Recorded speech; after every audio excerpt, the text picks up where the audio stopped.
My name is LeRoy Mitchell. I never use my middle name. I hate my middle name. I'll use the initial, LeRoy A. Mitchell.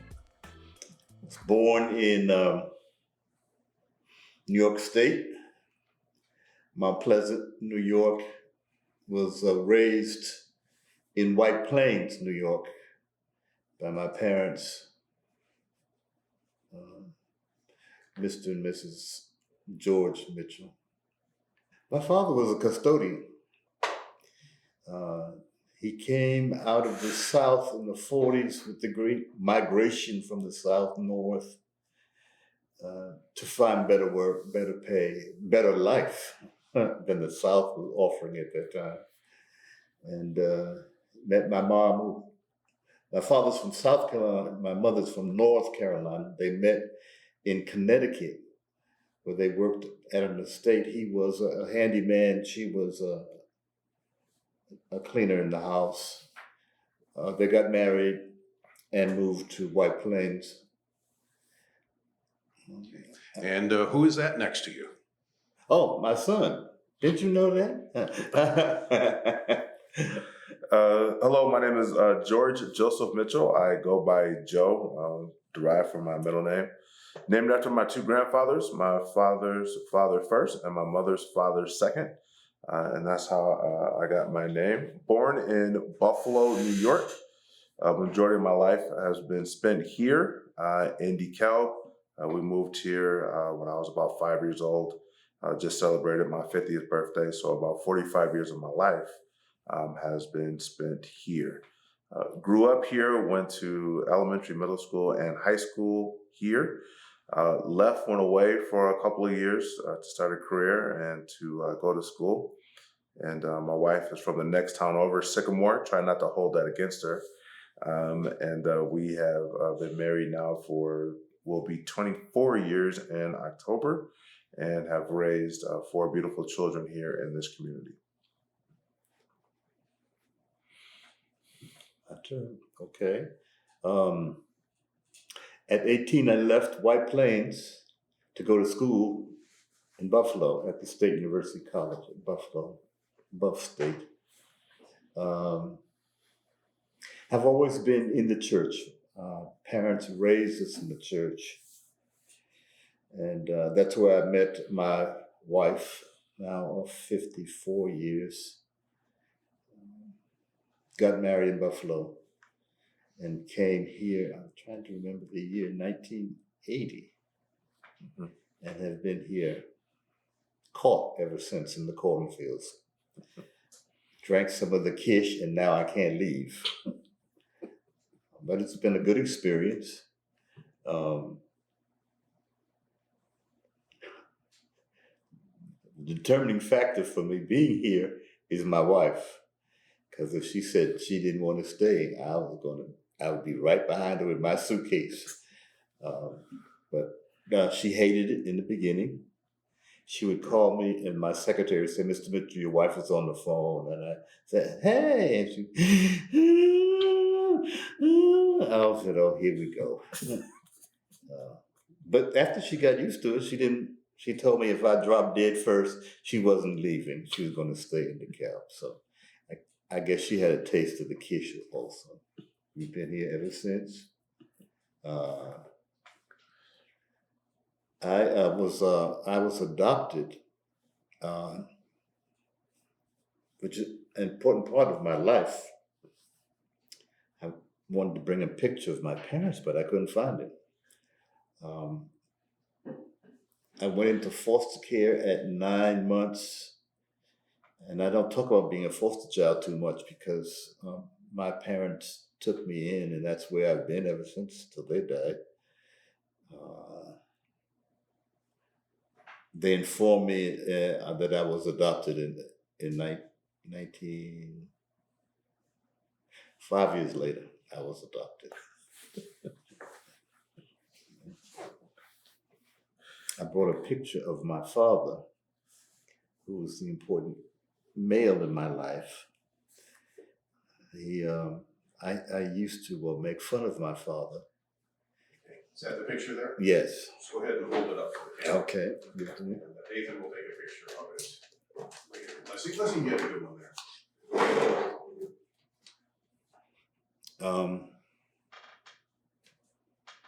I used to, when I was young and stupid, I used to make fun of my father because my father had only a third grade education. And so I thought he wasn't smart. In fact, I used to say he was stupid. Thank God I woke up long before he died to apologize to him because he survived with little education and basically 2 jobs he had as custodian. He ended up being custodian at our high school where he was a civil servant. And I smiled because they gave him the title of maintenance engineer. He said, don't be impressed. They're not giving me engineer pay. I'm a custodian. I clean the building and sweep the halls and clean the bathrooms, which has basically been my father's career most of his life. But I'm very proud of my father, besides loving him very much, because he's a survivor and he taught us all how to survive if we wanted to survive. I'm not sure everybody wants to do that, but I did. And he took a great deal of time to teach us how to survive. This picture is important because it's the day I earned my bachelor's degree in Buffalo. And I have to tell you about my father because he's always been very special in my life. I failed out of school after a year and a half. It wasn't that I couldn't do the work. I just enjoyed clowning more than doing schoolwork. And I came home and my mother says, what are you doing here? And I said, well, I failed out of school, so I thought I'd come home. It's going to kill your daddy. I hear it just as clearly now. And when my father came in, I was asleep. He woke me up. What are you doing here? And I shared that I'd been dismissed from the university. Not because the work was difficult, but because I wasn't ready for it. He says, we'll finish this conversation in the morning. And when he woke me up in the morning, he had called the college where I was and asked to speak to the president. My father didn't know anything else about a college or university. He knew it. We had a president because, whenever there's anything happening at the college or university, the president was involved in talking about it. So he called the university after I told him I'd failed out and asked to speak to the president about me. And I used to always think he didn't know what he was talking about. You can't call the college and ask to speak to the president. He said, well, whoever I spoke to said you could come back, so you're going back. My father didn't know anything about GPAs and cumulative averages, majors, minors. He didn't know anything about that, but he knew there was a president. So whenever he had a problem, he would call and ask to speak to the president. And for some crazy reason, I just refused to believe that he talked to the president, because most of us don't talk to the president. He may be in a picture in the newspaper or something, but we didn't talk to the president. So I got back in school and stopped clowning and went on and finished. This was the day I graduated. I was very tired. I said, "Don't come to graduation. I'm not going to be." He said, "Oh, you're going to be at graduation. After all that money I paid, I'm waiting to hear your name called." So I was at graduation. Didn't want to be, and thank God he forced the issue. When you walk, they give you a card with the name on, you give it to the speaker and they call your name and you walk across. You get the empty case and the president shakes your hand. And so they called my name and I walked across and I was putting my hand out to the president. He says, "You're LeRoy Mitchell?" I said, "Yes." Then he gave me the case and he asked me, "You're LeRoy Mitchell?" I said, "Yes, I'm LeRoy Mitchell." He said, "I see. Give your father my regards." And I was flabbergasted. I said, "You know my dad?" And I figured then what he told me was true. He called and he talked to the president to get me back in school. Education for him was very, very, very important. I think because he had so little and he knew the importance of having an education. So I fell in love with education, and I've been in education most of my life. I was an education major. I started as a math major. And the first day of class, the professor said, "All right, this is a test, and you should all do well because it's all information from high school." And I took the test. I didn't even put my name on it. I went out and withdrew, changed my major because I didn't have any of that in high school. And I knew I was going to be in trouble. So I became an L.Ed major, which was probably good for me.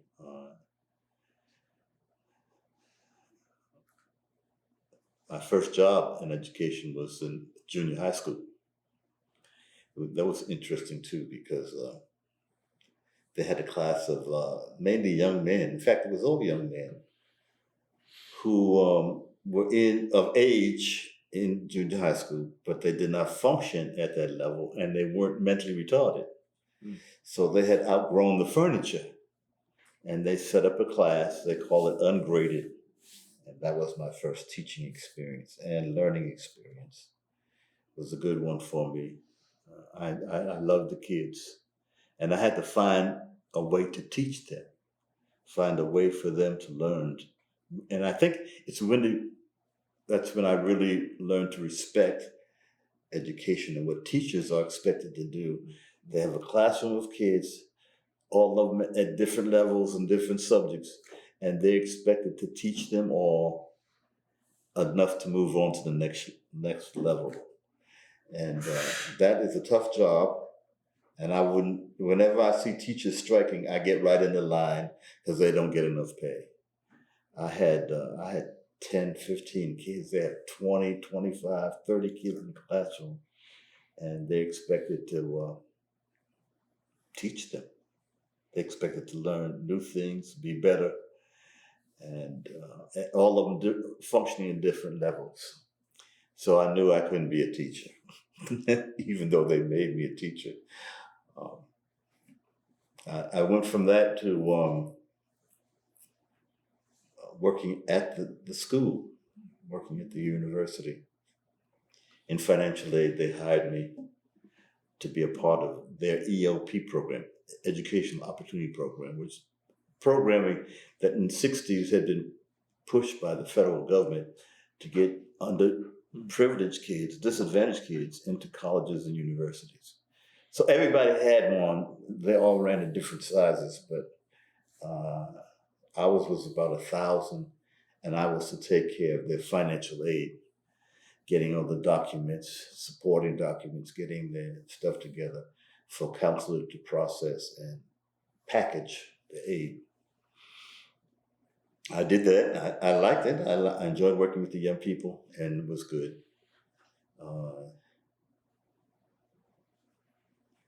And then they finally offered me a real job at the college. That was considered entry level, and I stayed on. And I've been at colleges and universities the rest of my life. Probably the most valuable experience I got was at a little small Jesuit college called Canisius College in Buffalo, where I became the director of their EOP.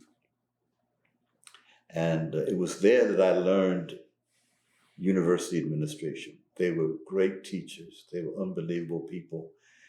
They taught us how to take nothing and turn it into something. Whenever you went to ask for something, they would say, "We don't have it.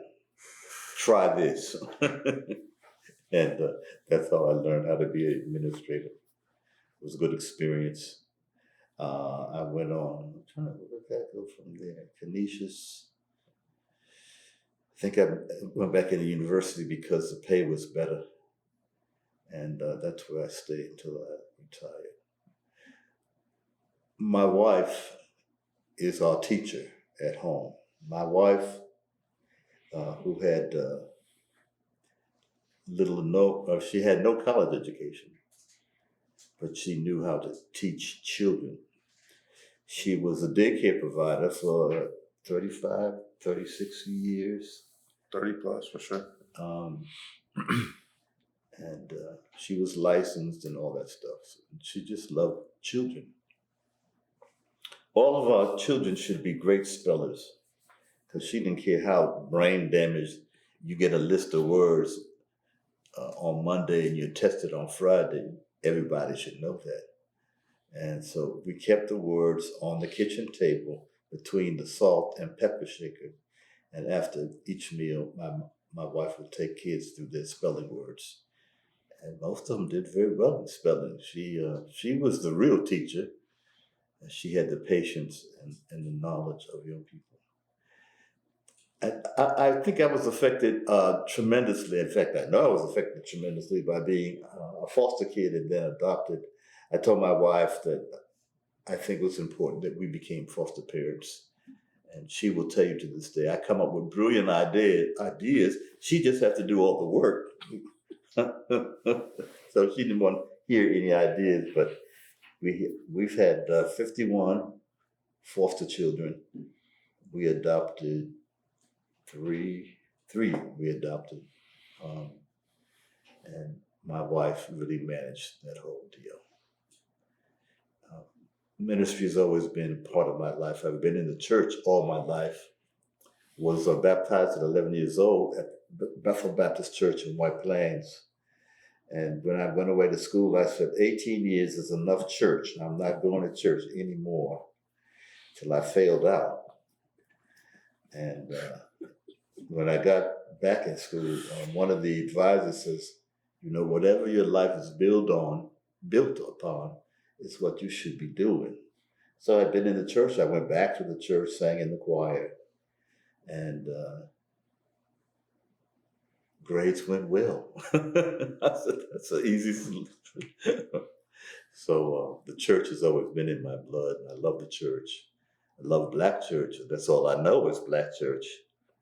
And when we moved here, I remember Mary Short was a realtor. I don't know if she's still alive or not, but she was taking us around town to show us all the different areas. And she first took us where all the university people lived. I said, I don't live there. 5 days a week is enough of that. I don't need to see them 7 days a week. So she found us a place. It was really nice. We're still in it, in fact. And on the tour of the city, I asked how many Black churches were there. And she hit the brake and turned to the curb. I said, what did I say? She says, no one told you? I said, told me what? She says, we don't have any Black churches in DeKalb. She said, I think there's a couple in Sycamore, but we don't have any. And I knew then my running from ministry had caught me up in DeKalb, Illinois. We joined a church in Rockford, Bethel Baptist Church. But after being a deacon, I announced my call into ministry. They ordained me, and I came back to DeKalb and came back to Sycamore, was pastor at North Avenue Baptist Church. And they decided after 9 months I had to go. They said, they didn't give you a year? 9 months, they put me out. And everyone from DeKalb. So I went home, was watching the Cubs game. One of the kids said, Daddy, look, and all the people who put out with me coming up our driveway. So I went to the door thinking, oh God, there's a problem. Somebody's been fighting, whatever. I went to the door, and one of the men said, we figured you prepared a sermon. We've come to hear it. And that Sunday, when one door was closed, another was open, and New Hope was born that Sunday in our living room. And we've been going at it in some form or another for 38 years. As of 2 weeks ago. Including the purchase of this land and the building of this building. Okay. Now, I think I've heard that you and the Methodist Church, you sometimes get together. Oh, for Yes, we started last year what we called a joint worship service that we have in September, and we have it here outside in the parking lot. And it was a great time. We had well over 200 people here, and it was a great time for our two churches to come together in a worship service. And we will meet next week to start planning for the one for this September. All right, LeRoy, tell us about your time here at NIU taking over the Chance program. okay. The Chance program is an EOP, Educational Opportunity Program, and this is a tremendous one. The university, in establishing this program, did an unbelievable job. The EOPs I worked back in New York were all funded through grants. You had to write a proposal every year, like there's something unique you can say about getting poor people into education, but we were required to write a proposal every year to get funded. This one, Chance, was funded by the university. So I knew I would be around for a while. I didn't have to worry about my writing ability for a grant. And it was tremendous. It was supported very well by the university. Whatever I needed, I could go and request and get it to serve our kids. We generally had an enrollment around 1,000. We would bring in 500 new students every year, most of them from Chicago, south and west sides of Chicago. They did not meet all the admissions criteria. The biggest one generally was the ACT. It just didn't perform well on the ACT. So we would admit them. We had our own orientation. We developed some classes in English, math, speech, and reading, which is now called literacy. Because they said, I can read. So we called it now literacy. To increase reading rate, move people through material quicker with good comprehension. So we developed that for our kids. And they either tested into them or they tested into traditional courses. Most of them tested into at least 3 of our classes. And that's how we got kids matriculated into the university all the way through to graduation. We had a counseling staff of 10 counselors. So each counselor would receive 50 new kids, 50 freshmen. And they held on to as many of those that wanted to be held on to. They had to hold on to us the first year. Counselors worked very closely with them. Our kids,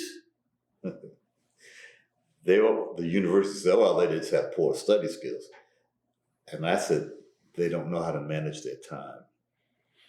And that's what we spent most of our time doing, teaching them how to manage their time. Because in their minds, you start in August, the semester was over. In December, they thought, oh, I have plenty of time.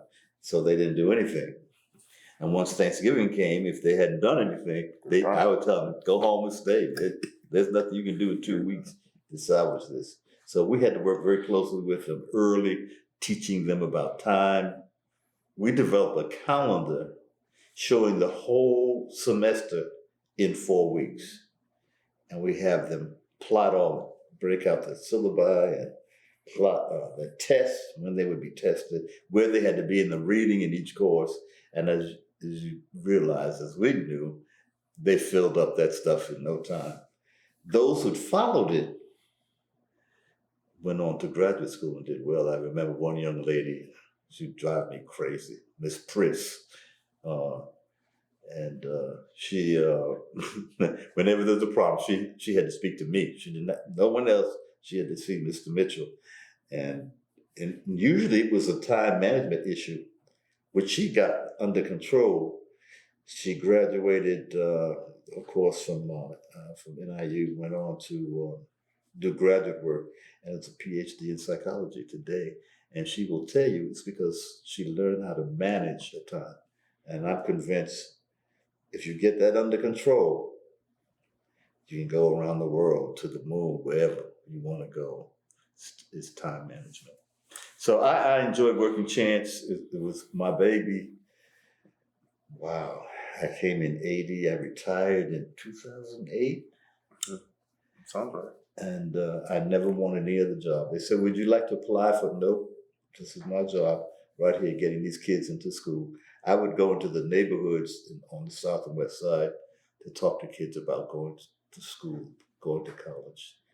And the faculty, of course, faculty generally don't like these programs. You're bringing unqualified students into the university, and they feel many of the kids who come in through traditional admission don't graduate. How do you expect these kids to graduate? But we did. We got them through. We taught them how to use time management wisely. When our counselors would work with them, they'd schedule out their weekend where they should be in reading in each of their classes. And we would even, they didn't believe it. The men thought we were crazy. We said, you watch Monday Night Football? Okay, we'll clear that time so you can watch it, but you got to make that time up somewhere else. And so time management was our big thing. And we knew if we got them through that, they would be okay. So many of them were. Some did not. Not all of them graduated. Tell the story about John Peters calling you from Washington, D.C. Oh, you remember that? I don't know how many kids we've had graduate. I don't know the number, but when Dr. Peters became president, he had to testify before a subcommittee in D.C. And I got this call, and Mr. Mitchell, they're everywhere. They're everywhere. They're everywhere. I said, excuse me, what are you talking about? He says, well, I'm in D.C. and had to speak before a subcommittee. And afterwards, all these kids came up to me and said they were chance graduates of NIU. They're everywhere. Every time I turned around, it was tapping me on the shoulder. I was a chance student. We're now working as congressional aides and all that, whatever, in D.C. And he said, they're everywhere. I said, well, they should be everywhere. We're good kids. But he, as a result of that, he went on a campaign for Chance. Not all faculty members liked Chance. They thought all that money we used there should be used for traditional students. And it would be a better use of that money. But after he saw that, he supported us wholeheartedly. There wasn't any opportunity where he spoke, where he left Chance out, because he thought that was important not only to the university, but to the state and to the country. These kids did not choose to be born in disadvantaged situations, and they should have an opportunity for an education just as everyone else had. And he became, a major supporter, thank God. It's good to have the president on this side. And he was. Now, I understand that for students in the Chance program, there was no extra financial benefit. It was just standard student loans and all that. Is that correct? That's right. Whatever they qualified for in state and federal aid is what they got. Too many people thought we were giving students money to go to school, and that was the biggest lie created, because we didn't have any money to give them. We had hardly enough money to exist ourselves, but whatever they qualified from the state and from the federal government is what they received for their education.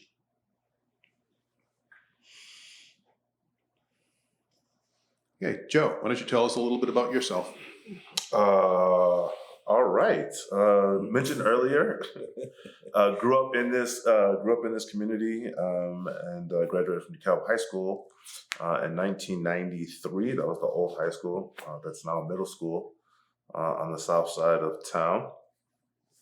And out of high school, went to Western Illinois University, where I was able to fulfill a dream and walk on to the football team. Similar to my father, I didn't last very long at Western. I was kicked out after one semester. Was doing great in football, but was not doing great in the classroom. So I like to say, academically dismissed. That just sounds a lot more professional than being kicked out. Yeah, I was academically dismissed. That sounds better. That sounds better. I'll never forget it. I had to go back. I got kicked out over Christmas break, winter break, and I had to go back and clean out my dorm room. So Dad and I had to make that 3.5-hour ride to Macomb. Dad didn't say one word to me all the way to Macomb, 3.5 hours, cleaned out my room, put it in the minivan. 3.5 hours back to DeKalb, did not say a word to me. So 7 hours that we were in the car, not one word was spoken. He was utterly disappointed. I didn't care if you had to go to the bathroom. I wasn't. It was a tough ride. It was a tough ride. But came home, enrolled at Kishwaukee College, picked up a job here at a local factory, working second shift, and ended up moving out to the suburbs with a couple of friends of ours, got our first apartment out there, transferred to Harper College, and got a part-time job at UPS. That was 1994. And some 30 years later, I'm still at UPS, believe it or not. 5 more years. Less than that, actually. Well, 3.5 years, I can retire. I've got the years. I don't have the age. Eventually we stopped going to school for about 7 years, and eventually ended up going back after about a 7-year break, enrolled in Judson College. Had an amazing program there where I would eventually earn my bachelor's degree in business management. Married my somewhat high school sweetheart. She grew up in Sycamore. We grew up in the same church together, and she had went away to school. You know, she's way smarter than I am. She went away to school. She went to Jackson State in Jackson, Mississippi, where she studied education as well. She became a teacher and taught in this district for over 10 years. She would go on to get a master's degree. She'd be a principal in this district as well. She taught for 7 years, was a principal for 10 years in this district before taking some other opportunities in Naperville. And now she is the executive director of schools in Rockford, where she really enjoys what she does. Started a family, got married, started a family. Interesting, similar to my father. Just knowing the love and seeing what it was like to have an adoptive family. I always knew that I wanted to adopt children as well, and something my wife and I talked about before we got married, and she was on board too. Did not know that we were going to adopt as many children as we have. We have no biological children. All 4 of our children were adopted, and it's been an amazing experience raising these very unique children. Of course, my father's going to tell you how much he loves them all, because you know how granddads are. You know, they just give them everything and don't say no to anything. But in all seriousness, we've been blessed with 4 amazing children. Our oldest just graduated from Tennessee State in Nashville, historical Black college there, in December, and has made Nashville home, and she is doing very, very, very well for herself. Our only son graduated from DeKalb High School, and he's figuring it out. We're going to help him figure it out, but he's going to figure out what his future looks like. He said he doesn't want to go to college. We said, no problem. We're not going to force you to go to college. So we're going to give him a little bit of space to kind of figure out what his future is going to look like. And then we've got one more that'll come out of DeKalb High School next year, and then they'll all be adults. Thank the Lord. Like I said, I've been married for 24 years. In October, been at UPS for 30 years in January, and have served here at this church in a pastoral capacity for the last 16 years. 8 of those years were spent co-pastoring alongside my father And he retired on the 30th anniversary of the church, and the church voted me the next senior pastor. And so for the last 8 years, I have been the senior pastor, and it's been a journey. It's been an adventure. I wouldn't trade it for anything in the world. Oh yeah, I could find something I'd trade it for. But it has been a joy to serve this community, not only through this faith community, but also in the community as well. As much as we strive to do outside of the four walls of this church to enrich and to change people's lives, it's been a beautiful experience that I would not trade for the world. So, LeRoy, tell us a little bit about the honor that DeKalb's newest school has been named after you. I'm undeserving of that. Everyone, I'm getting a lot of phone calls from parents wanting to get their kids in, and I said, it's just my name on a building. I have no power in who goes to school there, but they don't believe me. And a lot of young people, a lot of kids this summer approached me to tell me, I'll be attending your school. And I have to tell them, it's not my school, it's just my name on the building. But for them, it was my school. And that was obviously important to them. It is an honor. What else can I say?